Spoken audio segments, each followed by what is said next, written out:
We finished up our nearly month-long stay in Montana, heading east to Ohio to visit family.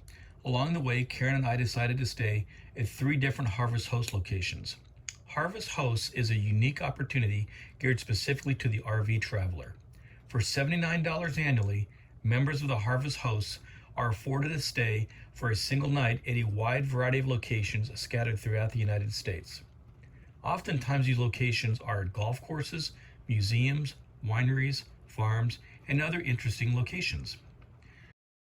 They are normally what are referred to as dry camping, meaning no hookups, but there is no cost to stay there at these locations as they are included in your annual membership fees, and again, the settings are very unique and quite beautiful. Our first Harvest Host stay was at Sage Ridge Mills and Critters near Claremont, Wyoming. This was actually an alpaca ranch, but there were a wide variety of other animals here.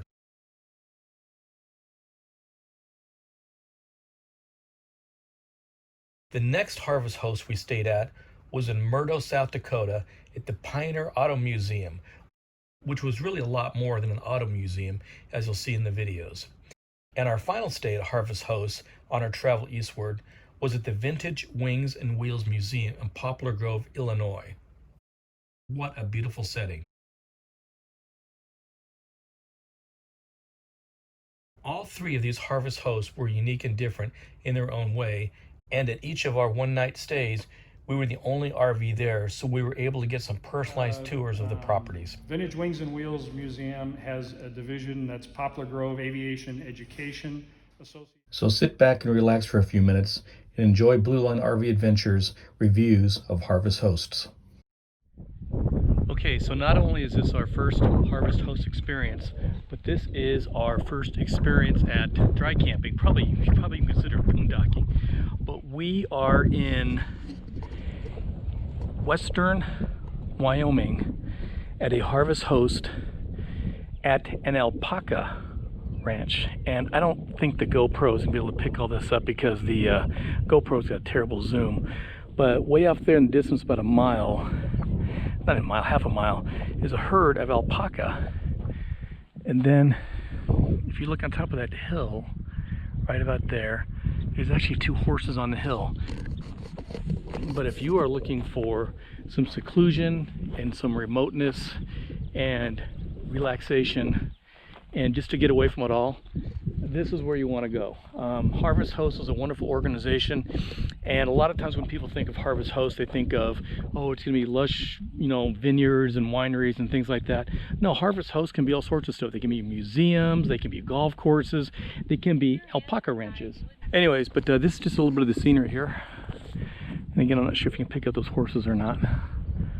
But, oh, and there's 2, hey, what are these birds called again? Peacocks. But there's peacocks here. What's that? What? I keep wanting to say they're flamingos, but they're not. Flamingos are the pink things. These are peacocks like you see at the zoo, and they are roaming free around here. And there's sheep over here, and there is emus also. In fact, I'll show you those in a second. But there are definitely peacocks right here. Bah. Probably gonna bite the camera.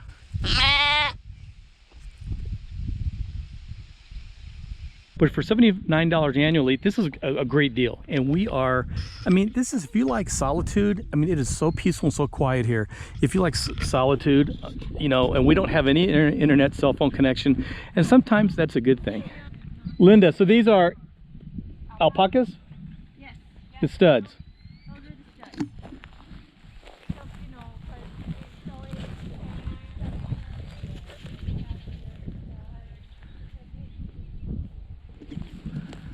No idea whether these things are going to kick me or not, so I'm probably not going to get any closer.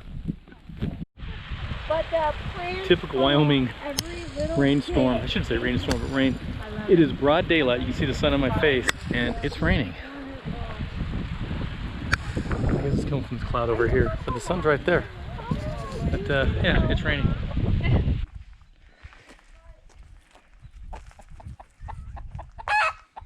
Puck, puck, puck, puck. Farm dogs, ranch dogs. Yep. Hi, you guys. Yeah. And then, Okay, give me a second and I'll catch one and you can pet. I know. she is really pretty. She's very cute. I sold your fiber for $60 this year. Oh. You paid for yourself. Yes, you did. Hey, thank you, Scarlett. I'm so sorry. Thank you, Scarlett. So these Different kind of fur or hair. Right, so these are all Wakayas. They're the teddy bear fuzzy ones, and the Surreys have the thread box. Oh, got it, got it. And I can show you fiber, so.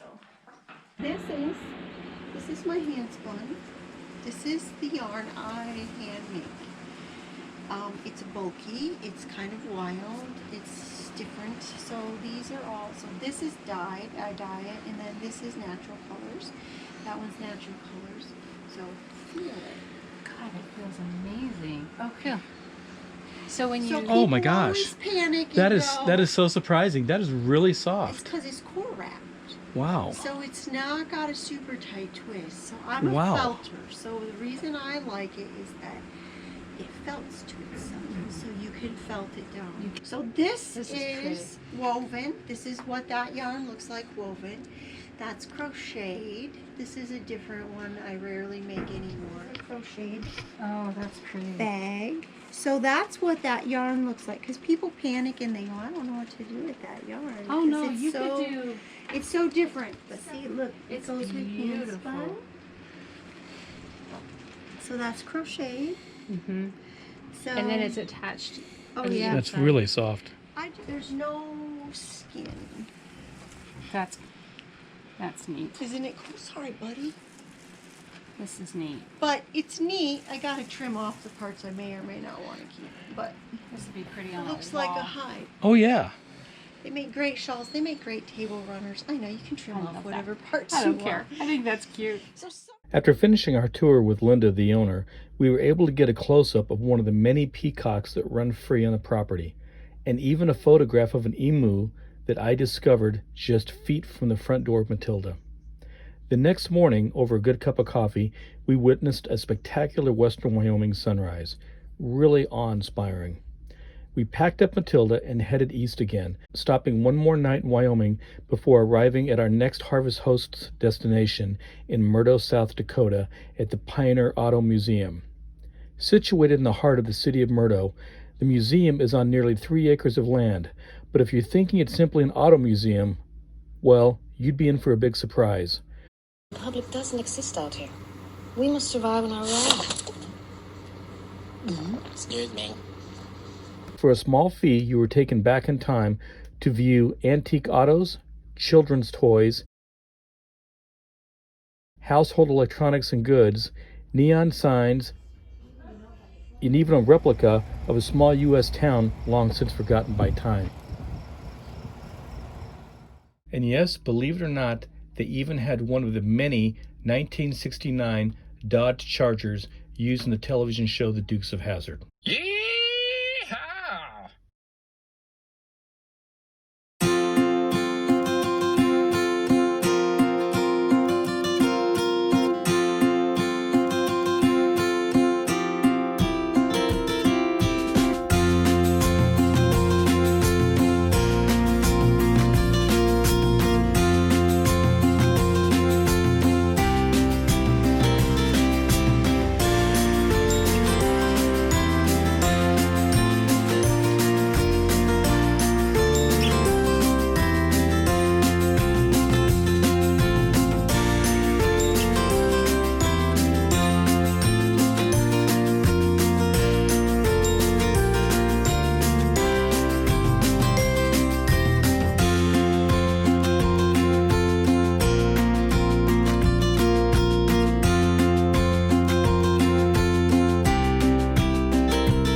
Hey, Karen and I are driving down here in South Dakota, and this is one of those locations where you probably see them all the time on the side of the highways and things like that. Up ahead, a museum ahead, or antique shop or something like that. People just tend to kind of drive past them. But we spent the night here in the Harvest Host.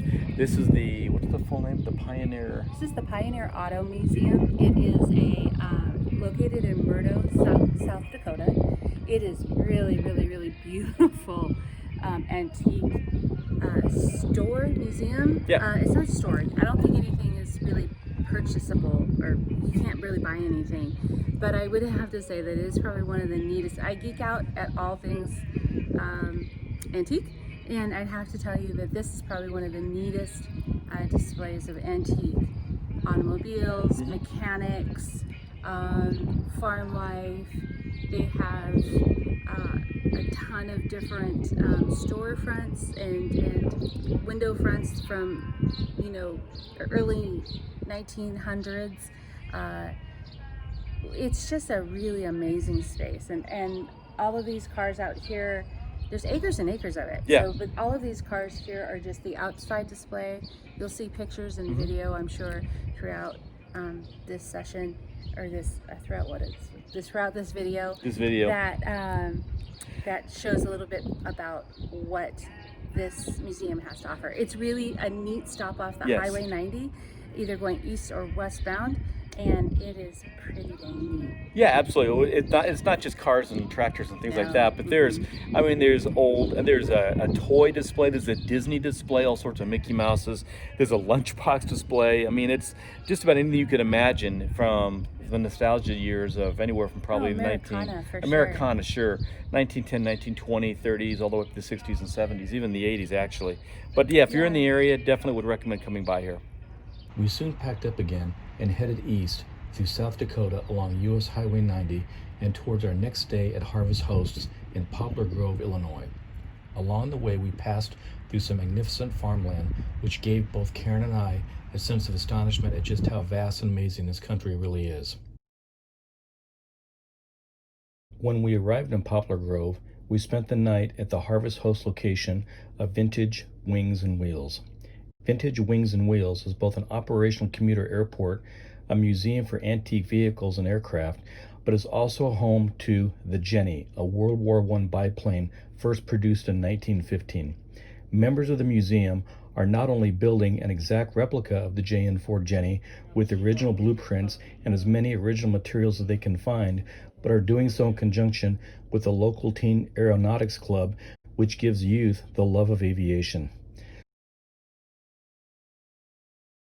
This is Poplar Grove Vintage Wings and Wheels Museum's Curtis Jenny project. It's being built by volunteers, being funded by the museum itself, and we're building a Jenny from scratch. So the Curtis Jenny was built roughly between 1915 and 1918 and was used to train pilots for World War I, so it was a trainer. And there were about 7,500 of them built.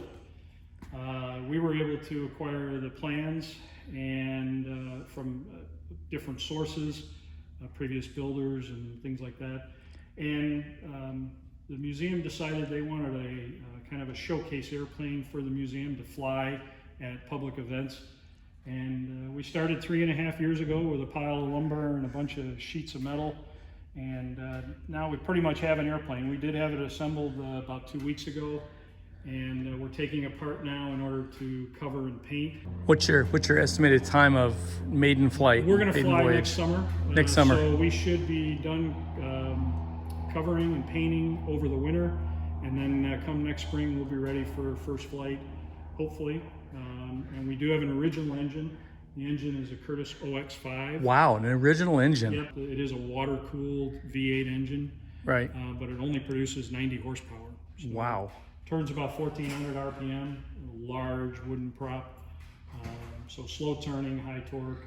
And almost every famous pilot in history, early history of aviation, flew one of these or owned one of them even. And as I'm talking to you and you're talking, it's on the tip of my tongue.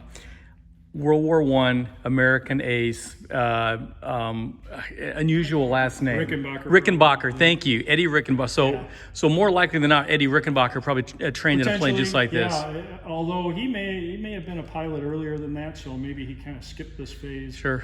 And a few of the things that we found out and you think about and you don't really know, but all the combat aircraft from World War I were primarily French and English. The Germans, of course, had their aircraft, but the French and the English provided all the combat aircraft for Europe.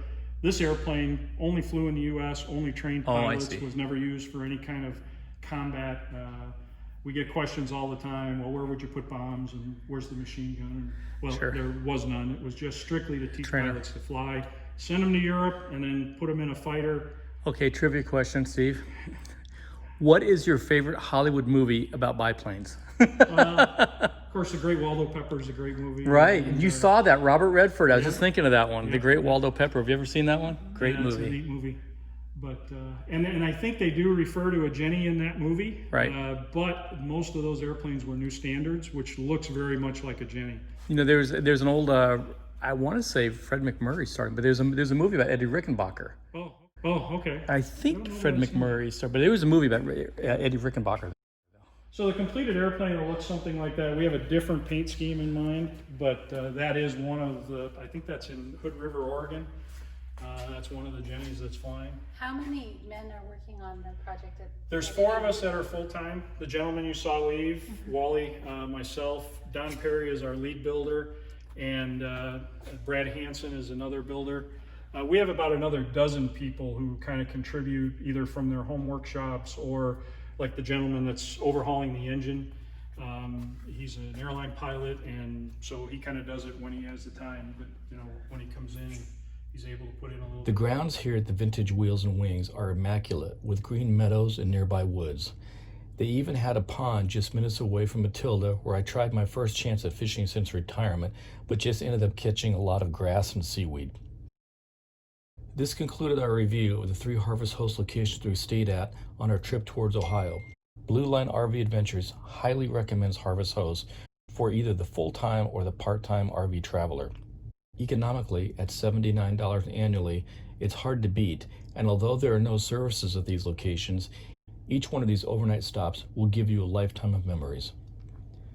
Karen and I hope you enjoyed this video, and if you did, please consider hitting the subscribe button on YouTube. And remember, at Blue Line RV Adventures, we got your 6.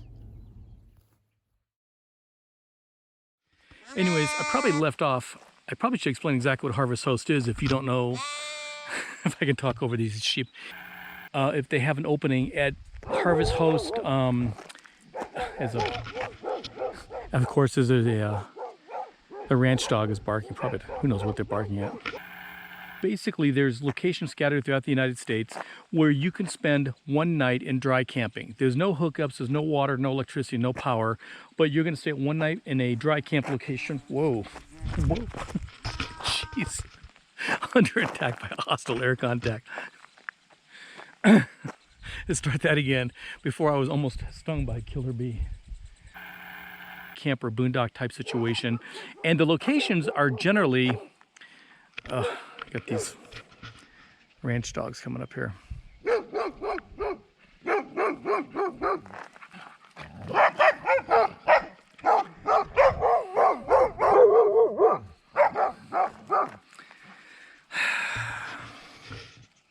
Barking at the horses 2 miles away.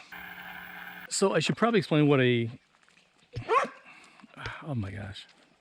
So I should probably explain what a... Okay.